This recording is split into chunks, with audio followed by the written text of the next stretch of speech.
Daniel Morgan refused the morphine again. His voice was steady, almost too steady for a man in his condition. Just silence.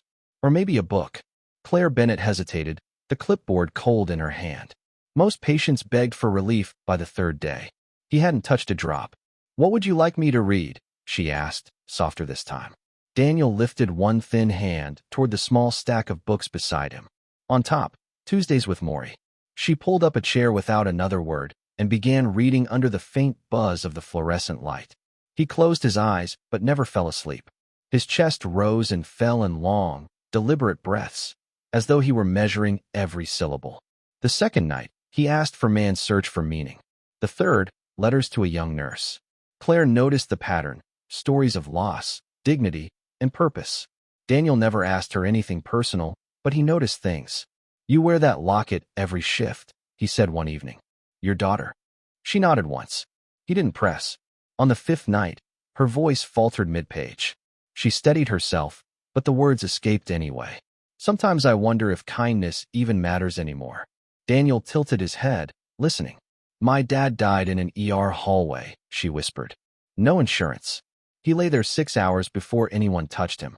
He died on a gurney, under lights like these." Her throat closed, but she forced it out. "Nobody came." Daniel's reply was almost a murmur. "Somebody did. You." Her eyes flicked to his. For the first time, he wasn't just a patient. He was looking straight into her, as if he had been waiting for that truth all along. From then on, she lingered in room 306. Their silence carried weight, not emptiness.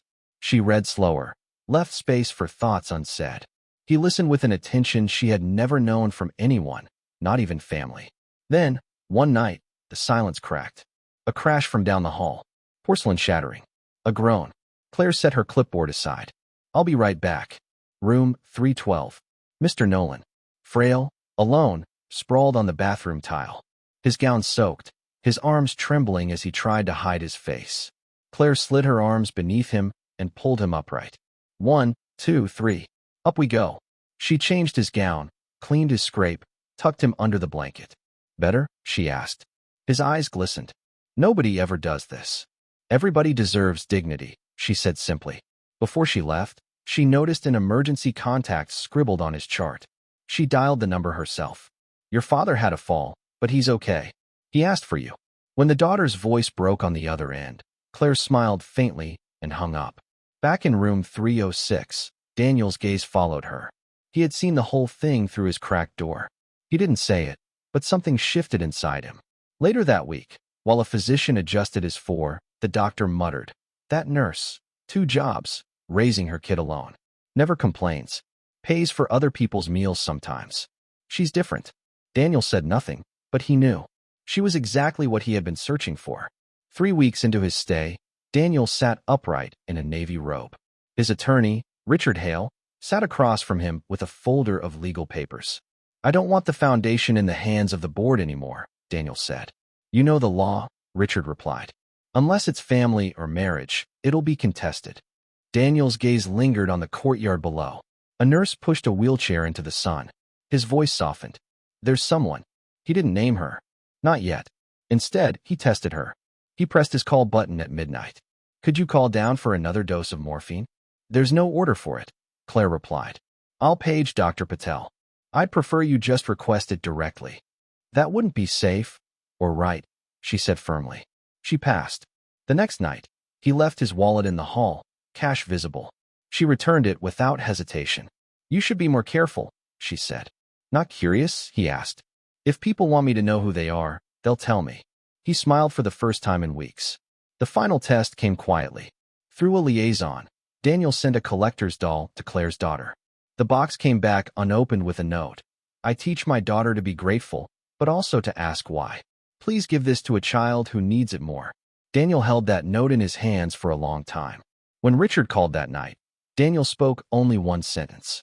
"I've found the one. I've found her." Richard Hale's pen froze above the folder. "Daniel, are you certain?" "Yes," Daniel Morgan replied, his voice steady despite the weakness that shadowed his body. Not because she said yes, but because she said no.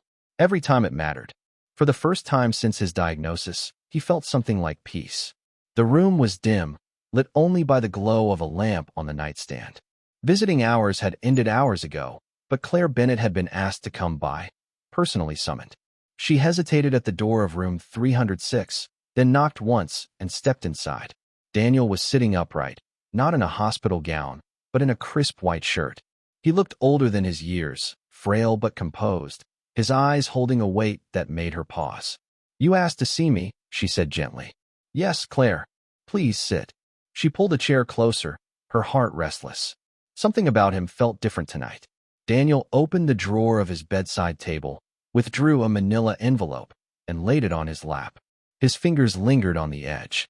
"My name isn't Henry Ellis," he said. Claire blinked. "I don't understand." He smiled faintly, almost apologetically.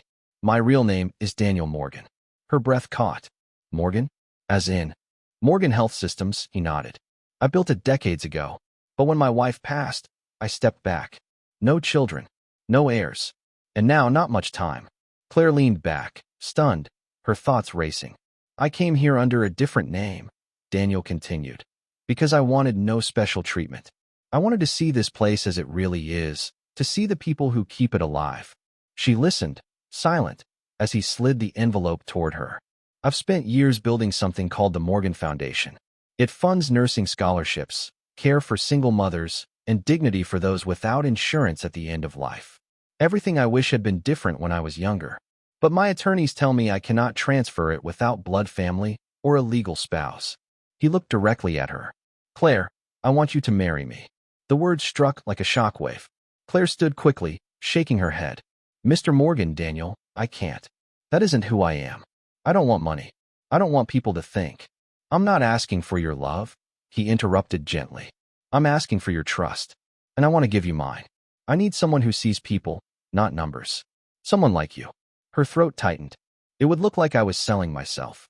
His voice softened. "I chose you because you said no when it mattered. That's why I trust you." Claire turned away, pressing her hand to her mouth. Her chest ached with the weight of his request.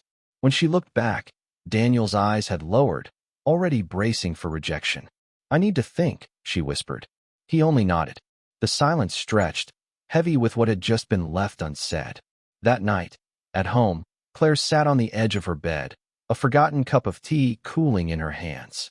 Lily curled beside her under a blanket, wide-eyed with curiosity. "Mama," Lily whispered, "is something wrong?"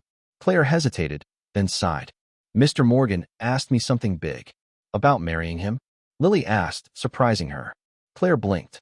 "How did you?" "He looks at you different," Lily said simply. "And he listens when you read, like Grandpa used to." Her daughter's words pierced through her hesitation. "He doesn't want me for money or family," Claire murmured. "He just wants to know what he built will be safe when he's gone." Lily rested her small head against her mother's arm.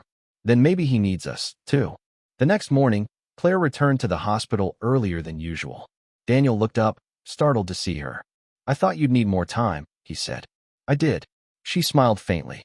"But I talked to someone wise. She reminded me that sometimes people need a family, even if it doesn't look like one." He knew she meant Lily. His chest tightened. "I'll do it," Claire said, "but with conditions.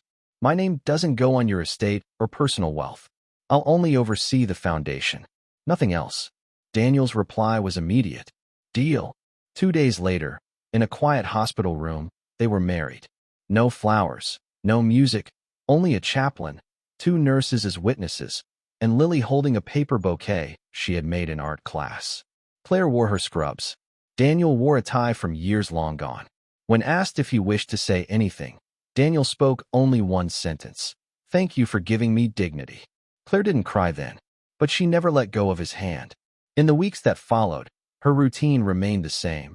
Shifts, patience, exhaustion, but everything changed. She began visiting Daniel's room with tea instead of hospital water, leaving notes in the books they read, once even placing a daffodil in a vase beside him. He laughed again for the first time in years, at Lily's stories, at Claire's tired humor. Slowly, miraculously, he began to improve. Eating more, sleeping better, asking for music, writing in a notebook. He reached out one evening and adjusted Lily's drawing of 3 stick figures holding hands. The staff whispered, but no one labeled them. They didn't need to. It was obvious. Something unspoken, something real, had grown between them. Months later, Daniel told Claire, "It's time. I'm transferring the foundation to you." She tried to protest, but he only smiled. "Because you'd never use it for yourself." And she didn't. Within months, the Morgan Foundation funded scholarships for single mothers and nursing programs, built a new palliative care center for uninsured patients, and began restoring an old hospital wing for community use. There were no ribbon cuttings, no press releases, just hope. But word spread anyway. A journalist cornered Claire, demanding the story. She refused until Daniel gently told her, "They'll write it no matter what. Let them get it right." At the press conference, Claire stood calm. "I didn't marry a billionaire," she began. "I married a man who remembered what it meant to care." She paused, her voice steady. "I did not receive his fortune. I received his trust. And with it, I intend to serve the people this system has too often forgotten." The applause was quiet, but it grew. And life grew too. Daniel kept improving, walking with a cane, laughing with Lily, sharing meals with Claire. Doctors called it remarkable. Claire just called it living. 1 year later, Claire stood on a stage, cap and gown in place, her nursing degree finally complete. In the crowd, Lily waved wildly.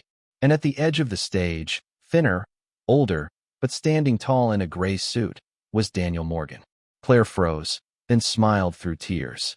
Lily ran to him, crying, "You're not going to heaven yet." Daniel laughed, lifting her into his arms. "Not until you graduate," he whispered. Later that summer, the Morgan Hope Center opened its doors. No tuxedos, no flashing cameras, just Claire, Daniel, and Lily planting a tree in the healing garden. "What should we call it?" Lily asked, patting the soil. "Hope," Claire said softly. Etched in stone nearby were the words, "Love is not inherited. It's built." Daniel slipped his arm around Claire's shoulders. She leaned against him, no longer surviving, but truly living. He had once thought his last breath would be taken in silence, but instead he found laughter, roots in the soil, and a family built from kindness. This wasn't an ending. It was only the beginning.